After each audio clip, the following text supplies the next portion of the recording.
विद्यार्थी मित्रांनो नमस्कार. मी धनराज परगे तुमच्या सर्वांच्या आवडीच्या नवोदय स्कॉलरशिपवाला या यूट्यूब चॅनलमध्ये तुमचं पुन्हा एकदा स्वागत करतो. विद्यार्थी मित्रांनो, आज आपण इयत्ता 7वी स्कॉलरशिप गणित या विषयातील संख्यारेषा हा घटक अभ्यासत आहोत आणि त्यामध्ये आपण नवनीत प्रकाशनाच्या पुस्तकातील स्वाध्याय 4.1 हा या ठिकाणी अभ्यासणार आहोत. विद्यार्थी मित्रांनो, माय व्हिजन नवोदय ॲडमिशन राज्यव्यापी उपक्रम मोफत मार्गदर्शन या उपक्रमांतर्गत आम्ही इयत्ता 5वी नवोदय, 5वी स्कॉलरशिप, 4थी स्कॉलरशिप, 7वी स्कॉलरशिप, 8वी NMMS या सर्व शालेय स्पर्धा परीक्षांचे मोफत मार्गदर्शन करतो.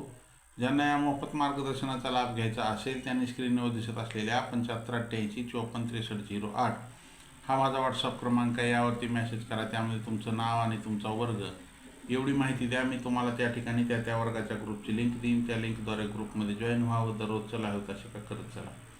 तर चला विद्यार्थी मित्रांनो, परत एक वेळेस सर्वांना नमस्कार. मी धनराज परगे तुमच्या सर्वांच्या आवडीच्या स्कॉलरशिपवाला या यूट्यूब चॅनलमध्ये तुमचं पुन्हा एकदा स्वागत करतो आणि आजच्या तासिकेला सुरुवात करूया. आजची तासिका ही आपली नवनीत प्रकाशनाच्या पुस्तकातील इयत्ता 7वी स्कॉलरशिप गणित या विषयातील स्वाध्याय 4.1 नवनीत प्रकाशनाच्या पुस्तकातील हे आपण या ठिकाणी अभ्यासत आहोत.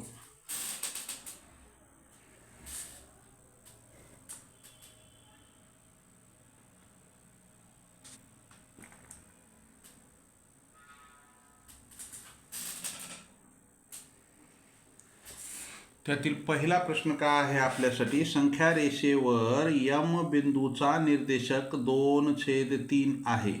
बिंदू यम आणि एन मधील अंतर 3 एकक असेल. एन बिंदू यम बिंदूच्या उजवीकडे असेल तर एन बिंदूचे निर्देशक किती? पहा, आपण या ठिकाणी संख्यारेषा काढू म्हणजे आपल्याला लक्षात येईल. संख्यारेषा काढल्याच्या नंतर आपल्याला लक्षात येते.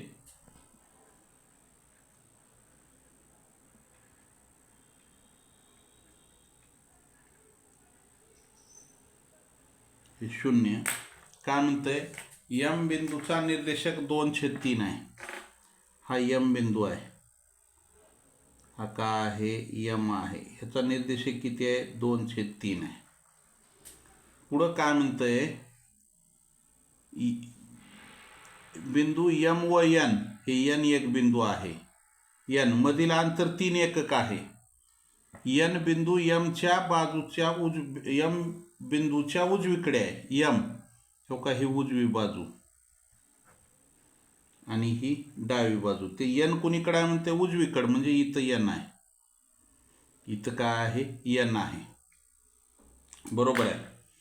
आणि या दोघातील अंतर किती आहे म्हणतंय? 3 एकक आहे. हे 3 आहे. किंवा या दोघातील अंतर किती आहे? तर 3 एकक अंतर आहे. एवढं आलं का लक्षात? किती अंतर आहे? 3 एकक आहे. तर एन बिंदूचे निर्देशक किती? तर एन कोणत्या ह्याच्यावर आहे? आता पहा, हे 0च्या इकडं आहे. इकडली बाजू कशी आहे? मोठी होत जाते. म्हणजे हे 2/3 पेक्षा एम बिंदूचं निर्देशक किती आहे? 2/3. ह्याच्यापेक्षा एनचा निर्देशक मोठा आहे. तो इकडं उजवीकडे आहे. डावीकडून उजवीकडे -3 पेक्षा -2 मोठा आहे. -1 मोठा आहे. त्याच्यापेक्षा 0 मोठा आहे. त्याच्यापेक्षा हे मोठा आहे. ह्याच्यापेक्षा हे मोठा आहे. मग आपल्याला एन बिंदूचं अंतर काढायचे. आता पहा, अंतर बरोबर 2 बिंदूतील अंतर बरोबर मोठा निर्देशक वजा लहान निर्देशक. दोघातील अंतर किती आहे? या दोघातील अंतर आहे 3. हे 3. मोठा निर्देशक माहिती आहे का? माहिती नाही म्हणून हे x वजा लहान निर्देशक किती आहे? 2/3. लहान निर्देशक किती आहे? 2/3. मग आता आपण काय करू? या एक्सची किंमत काढू. हे 3 ह्याचा छेद काहीच नाही म्हणजे 1 आहे. हे -2 होतं. अधिक येऊन इथं इकडे वजा होतं. बरोबरच्या इकडून अधिक झालं आणि हे x जशास तसं. मग x बरोबर समान छेद करा. समान छेद होईल 3. ह्याचा छेद 3 करण्यासाठी 3 न गुणावं लागेल. वर 3 न गुणा 3 त्रिक 9 अधिक 2. मग काय आला? 11/3 बरोबर एन. एन बिंदूचा निर्देशक किती आहे? 11/3 इथं प्लस आहे, इकडची बाजू आहे म्हणजे हे काय प्लसच आहे. जर शून्याच्या इकडं असतं तर ऋण असतं. पर्याय क्रमांक 2 हे उत्तर येतं. अशा प्रकारे हा प्रश्न सोडवायचा. काय ते उत्तर? पर्याय क्रमांक 2 हे उत्तर येतं. अशा प्रकारे हा प्रश्न सोडवायचा. काय अवघड आहे का ह्याच्यामध्ये? काहीच अवघड नाही, एकदम सोपा प्रश्न आहे. आलं. दुसरा प्रश्न, संख्या रेषेवर ए या बिंदूचा निर्देशक -8/5 आहे. ए व बी या बिंदूतील अंतर 17/5 असल्यास बी या बिंदूचे निर्देशक कोणते? आपण या ठिकाणी एक संख्या रेषा काढू. या इकडं हे इथं 0, इकडे काय आहे? हे धन असतात, बरोबर आहे. इकडे काय असतात? ऋण. मग ए या बिंदूचा निर्देशक ए जर आपण इथं घेतला तर ह्याचा निर्देशक किती आहे? ऋण 8/5 आहे. ऋण 8/5. पुढं काय म्हणते? ए व बी मधील अंतर 17/5 असल्यास बी या बिंदूचे निर्देशक किती? आता या ठिकाणी आपल्याला बी हा बिंदू एच्या उजवीकडे आहे का डावीकडे आहे हे दिलेलं नाही. बी हा बिंदू एच्या उजवीकडे आहे का डावीकडे आहे हे आपल्याला दिलंय का? इथं नाही. मग आता या ठिकाणी आपल्याला आपण एक उजवीकडे घेऊ, एक डावीकडे घेऊ, बरोबर आहे. आता आपण एक इकडल्या बाजूला बी बिंदू असेल, एक बी बिंदू इकडं असेल आणि एक बी बिंदू इकडं असेल, बरोबर आहे. मग आता आपण त्याचे याचं अंतर दिलेलं आहे आपल्याला. आता मागच्या प्रश्नासारखंच अंतर बरोबर मोठा निर्देशक वजा लहान निर्देशक.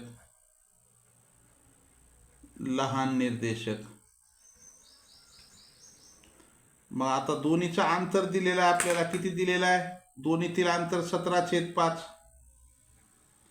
मोठा निर्देशक माहिती आहे का?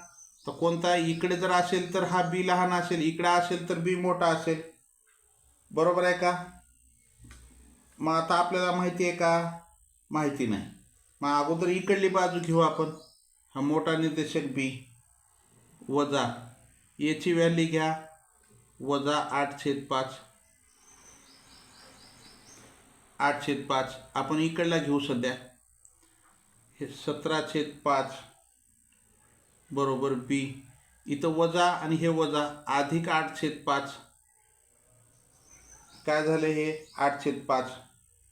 मग आता हे बीची किंमत काढू. बी बरोबर हे 17/5 बरोबरच्या पुढचं हे वजा, हे अधिक होतं 8/5. इकडे येऊन काय झालं? हे वजा झालं. मग बी बरोबर छेद समान आहे, समान असलेला छेद घ्या. 17 वजा 8 बरोबर काय आलं? 9/5. म्हणजे जर तो उजवीकडे असेल तर त्याची किंमत किती आली? 9/5 आली. प्लस 9/5 हे इथं आहे पहा. इथं मायनस आहे, 9/5 येणार नाही. इथं 9/5 नाहीच, इथं 9/5 नाहीच. म्हणजे पर्याय क्रमांक 3च उत्तर येते. तरी पण आपण काढू. अंतर बरोबर मोठा निर्देशक वजा लहान निर्देशक.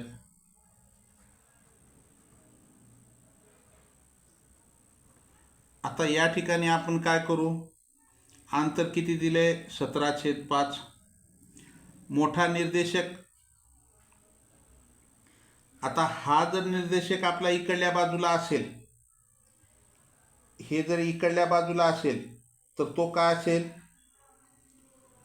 इकडे असेल तर हा लहान होईल बी. बी जर डावीकडे असेल तर लहान होईल. मग मोठा निर्देशक काय असेल? -8/5 वजा लहान निर्देशक बी. मग हे 17/5 अधिक 8/5, तिकडला वजा इकडं आला, बरोबर काय राहिला? वजा बी राहिला. छेद समान आहे, समान असलेला छेद घेतला 5. हे 17 आणि 8 किती झाले? 25. वजा बरोबर ऋण 5. पाचा पाचा 25 म्हणजे बी बरोबर -5. हे ऋण पुढं गेलं इकडं गेलं म्हणजे -5. म्हणजे इथं काय येईल, एक तर -5 असेल व 9/5 या दोन्हीपैकी त्याची एक किंमत असेल. या दोन्हीपैकी एक किंमत असेल. पर्याय क्रमांक 3 हे उत्तर येते. काय ते उत्तर? पर्याय क्रमांक 3 आलं. अशा प्रकारे हा प्रश्न सोडवायचा. काय अवघड आहे का हो? काहीच अवघड नाही प्रश्न हा सोडवायला. चला पुढच्या प्रश्नाकडे जाऊ. प्रश्न क्रमांक 3. -7/11 ही संख्या कोणत्या दोन लगनच्या पूर्णांकाच्या दरम्यान आहे? तर काय करायचं माहिती आहे का? 7/11 11 भाग घालू तर ऋण आहे. उत्तर आपण हे ऋण लिहू, मायनस लिहू. भाग जात नाही. दशांश दिला 70 झाले. 11 × 6 = 66. 4 उरले. दशांश दिल्यामुळं 40. 11 × 3 = 33. 7 उरले. 7 उरले. आपल्याला जर पुढं करायचं झालं तर करा. 70 येते. 11 × 6 = 66. परत 4 उरते. म्हणजे काय येतं इथं? 0.63 हे ऋण. आता हा ऋण 0.63 कोणत्या दोन लगतच्या पूर्णांकाच्या दरम्यान आहे? पूर्णांक म्हणजे आपल्याला पहा, या ठिकाणी आपण एक संख्या रेषा काढू. 0 1 2 3 4 5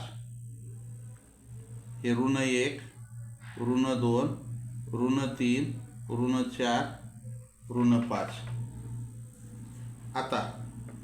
आता हा 0 पॉईंट हे मायनस आहे बरं का, लक्षात घ्या.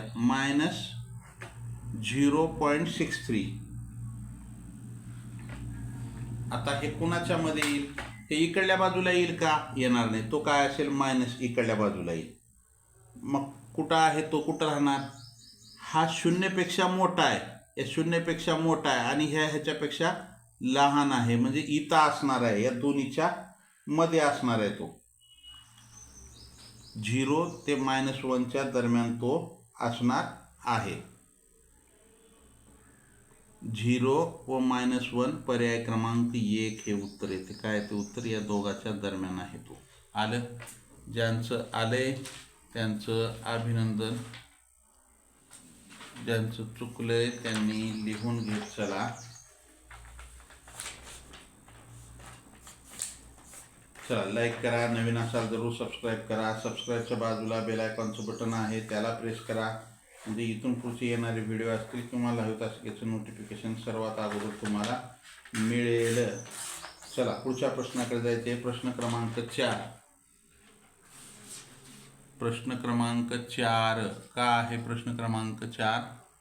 प्रश्न क्रमांक 4 काय म्हणते? प्रश्न क्रमांक 4 व 6 साठी सूचना दिलेली आहे. काय दिलेली आहे? संख्या रेषेचे निरीक्षण करून उत्तरे लिहा. संख्या रेषेचं निरीक्षण करायचं आहे आणि त्याचे काय करायचे? उत्तरं लिहायचे. तर इथं 4 ते 6 म्हणजे चौथा प्रश्न हा, पाचवा हा, 6वा. रेख CB, रेख EB, रेख EQ, रेख QG. पुढे दिलेल्या रेषाखंडातील सर्वात मोठ्या व सर्वात लहान रेषाखंडाची लांबीची बेरीज किती? लांबीची बेरीज. रेषाखंड 4 दिलेत. कोणकोणते दिलेत? CB, EB, EQ, QG. सर्वात मोठा आणि सर्वात लहान कोणता आहे त्यांची बेरीज करायची आपल्याला. आता हे 0 पासून 1 पर्यंत 1 युनिट आहे. इथून इथपर्यंत 1 युनिट आहे. मग आता ह्याच्यामध्ये किती भाग केले? 0 ते 1 मध्ये 1 2 3 4 आणि पुढं किती केलेत? 1 2 3 4. एका ह्याचे जर 4 भाग केले तर प्रत्येक युनिट किती असेल?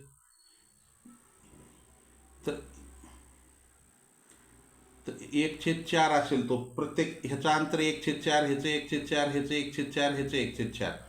बरोबर आहे. मग इथं काय असेल? हे 1/4, 2/4, 3/4 आणि हे 4/4 म्हणजे 1.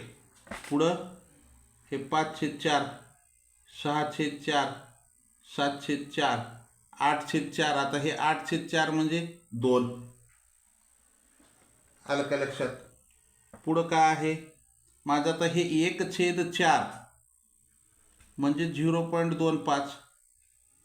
आता काय म्हणले? सी बी ह्याची किती आहे? हे सी पासून बी पर्यंत या दोघांचं किती अंतर? 0.25. त्याच्यानंतर ई बी. ई कुठं आहे? ई आणि बी हे ई 1 अंतर, 2 अंतर, 3 अंतर. मग 0.25 गुणिले 3 म्हणजे 0.75 ई बीचं अंतर. त्याच्यानंतर ई क्यू. ई कुठं आहे? इथं आहे. क्यू 1 2 3 4 5 म्हणजे इथं काय असेल? हे 9/4. एकाचा अंतर 0.25 आहे. मग हे किती आहे? 1 2 3 4 5 म्हणजे काय आलं? हे 1.25. त्याच्यानंतर क्यू जी. क्यू कुठं आहे? इथं आहे. जी किती आहे? इथं आहे. 1 2 3 मग 0.25 गुणिले 3 म्हणजे 0.75. आता काय म्हणते प्रश्न? सर्वात मोठ्या व सर्वात लहान रेषाखंडाची लांबी. सर्वात लहान हे का ही आहे, सर्वात मोठा ही आहे, यांची बेरीज 0.25 अधिक 1.25 करा बेरीज. 0 4 आणि 1 5 दशांश 1 आणि 1 हे एकाला 1 1.50 1.50 हे उत्तर येते. 1.50 पर्याय क्रमांक 3 हे उत्तर येते. आलं. त्याच्यानंतर याच रेषाखंडावर पुढचा एक प्रश्न सोडवायचा आहे आपल्याला. याच रेषाखंडावर पुढचा प्रश्न. बिंदू सी व बिंदू एफ यातील अंतर किती? बिंदू सी व एफ. सी कुठं आहे? हे इथं आहे. एफ कुठं आहे? इथं आहे. मग हे 0.25चा एक भाग, 0.2 भाग आणि तिसरा भाग म्हणजे 0.25 गुणिले 3 म्हणजे 0.75 हे उत्तर येते. 0.75 पर्याय क्रमांक 1 हे उत्तर येते. अवघड आहे का हो? काहीच अवघड नाही हो. माय लय सोपे प्रश्न आहेत. एवढे सोपे प्रश्न. तर चला, लाईक केलं नसेल तर लाईक करा. नवीन असाल जरूर सबस्क्राईब करा. सबस्क्राईबच्या बाजूला बेल आयकॉनचं बटन आहे, त्याला प्रेस करा. म्हणजे इथून पुढचे येणारे व्हिडिओ असतील किंवा लाईव्ह तासिकेचं नोटिफिकेशन सर्वात अगोदर तुम्हाला मिळेल. आलं. आता आलं का लक्षात? हे ह्या दोन्हीतलं अंतर किती आहे? 0.25. हे का इथलं 0.25. प्रत्येकाचं अंतर 0.25 आहे. मग हे 0.25 0.25 आणि 0.25 म्हणजे 0.25 गुणिले 3 25 3 75 म्हणजे 0.75 0.75. आलं का लक्षात?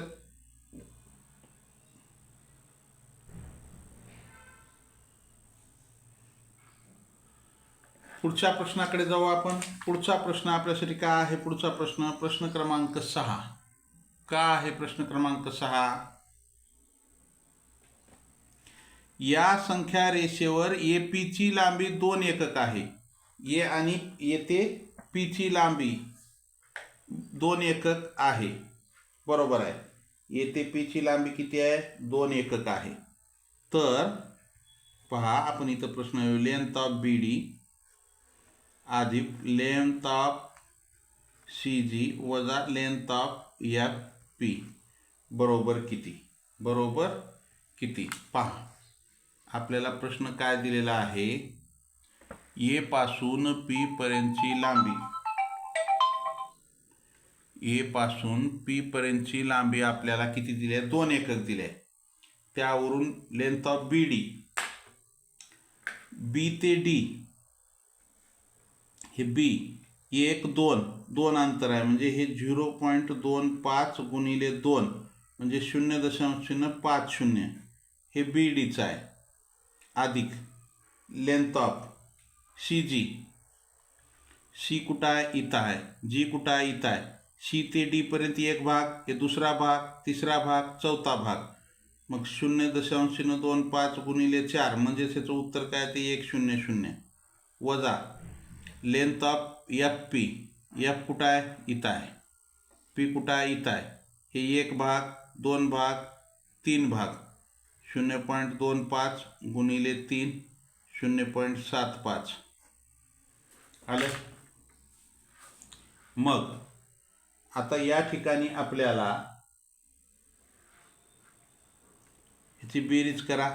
0.050 अधिक 1 वजा 0.75, त्या दोघाची बेरीज करा. 1.5 वजा 0.75, दीडमधून पाऊण गेला, 0.75 राहिलं.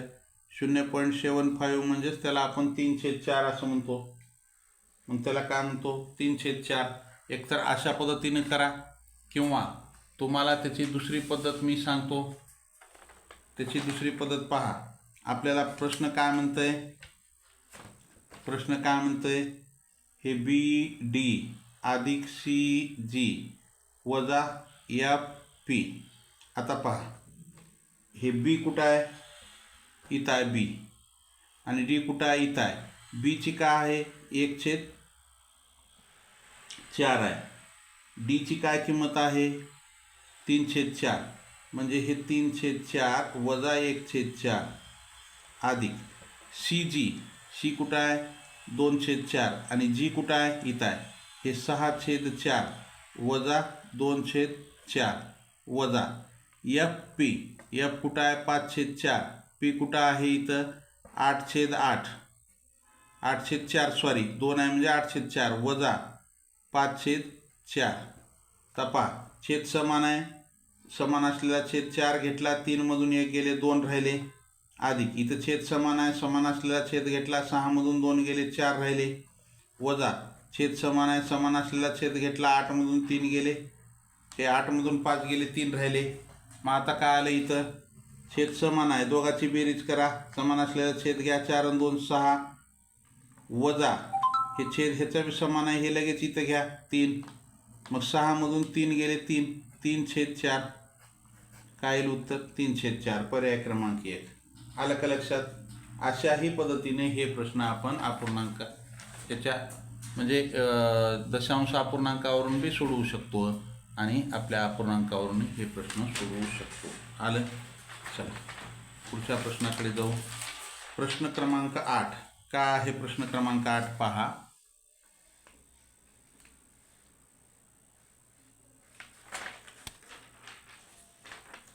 असत्य विधान कोणते? म्हणजे चुकीचे विधान कोणते? रेख AB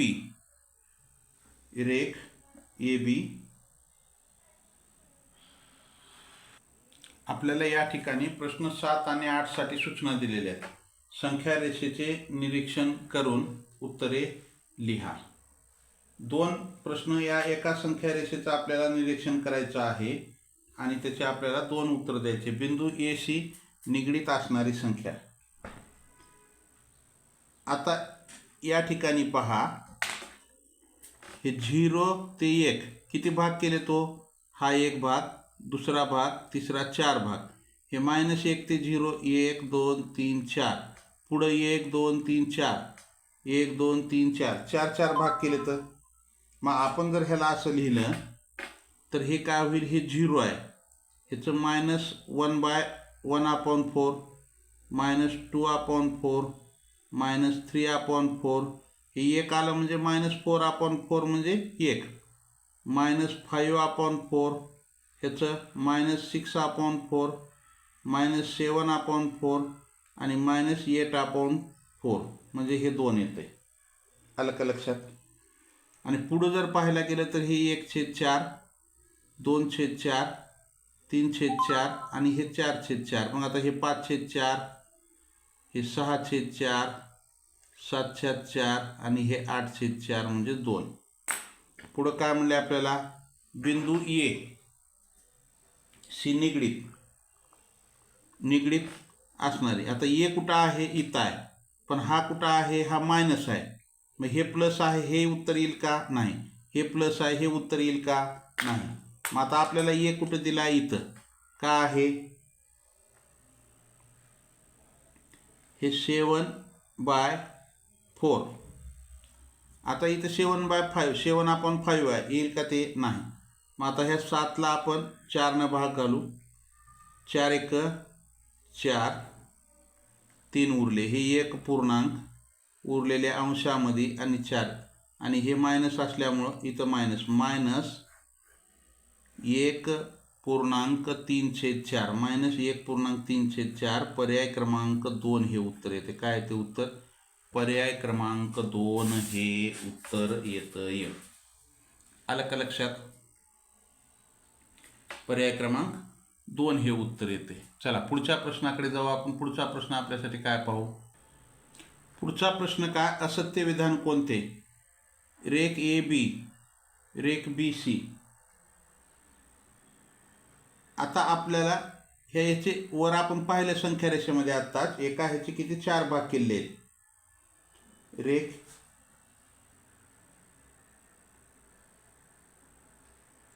या ठिकाणी आपल्याला काय म्हणते? असत्य विधान शोधायचे म्हणजे चुकीचं विधान शोधायचं आहे. मग रेख AB हा समांतर रेख BC आहे म्हणजे 3 बरोबर आहे, ते एक चुकीचं आहे. आता A आणि Bचं अंतर किती आहे? हे Aचं अंतर किती आहे? हे -7/4 आणि Bचं किती आहे? -2/4. छेद समान केला तर ह्या दोघीतलं अंतर किती येते? हे 1 2 3 4 5 अंतर आहे. मग BC मध्ये किती आहे? B आणि C मध्ये किती आहे? 1 2 3 4. इथंही 5च आहे. म्हणजे हे काय आहे?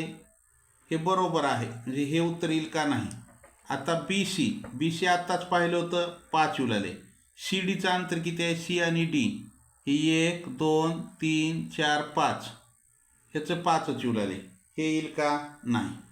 त्यानंतर रेख AC. हे कुठं आहे? इथं आहे. 1 2 3 4 5 6 7 8 9 10. इथलं अंतर किती उरले? 10. BDचं अंतर किती आहे? 1 2 3 4 5 6 7 8 9 10. हे बी 10. म्हणजे हे समांतर येईल, सारखंच अंतर आहे, हे येईल. मग आता राहिला कोणता? पर्याय क्रमांक 4 AP. ही A पासून P पर्यंत 1 2 3 4 5 6 7.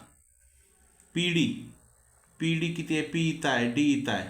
1 2 3 4 5 6 7 8 येऊ लागले. म्हणजे कोणता आहे? पर्याय क्रमांक 4 हे उत्तर येते. काय ते उत्तर? पर्याय क्रमांक 4. आलं का लक्षात? अशा पद्धतीनं हा प्रश्न सोडवायचा. या ठिकाणी आपले स्वाध्याय 4.1 मधील हे 8 प्रश्न संपलेले आहेत. लाईक केलं नसेल लाईक करा, नवीन असाल जरूर सबस्क्राईब करा. सबस्क्राईबच्या बाजूला बेल आयकॉनचं बटन आहे, त्याला प्रेस करा. म्हणजे इथून पुढचे येणारे व्हिडिओ असतील किंवा लाईव्ह तासिकेचं नोटिफिकेशन सर्वात अगोदर तुम्हाला मिळेल. Like share and subscribe. जय हिंद, वंदे मातरम, bye, see you next period, have a nice day. Like share and subscribe.